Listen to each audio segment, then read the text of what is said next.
So, kurzes Update, es ist wirklich gerade der Worst Case eingetreten. Und zwar ist hier eine Sackgasse. Wir sind hier wirklich noch auf unzähligen Höhenmetern. Hier unten ist das Tal.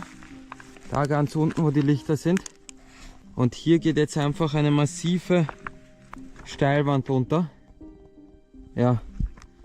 Also wir haben jetzt zwei Möglichkeiten. Entweder wir gehen alles wieder zurück bis zur Bergstation und übernachten da irgendwo. Oder wir gehen jetzt diesen steilen Abhang runter bis ins Tal.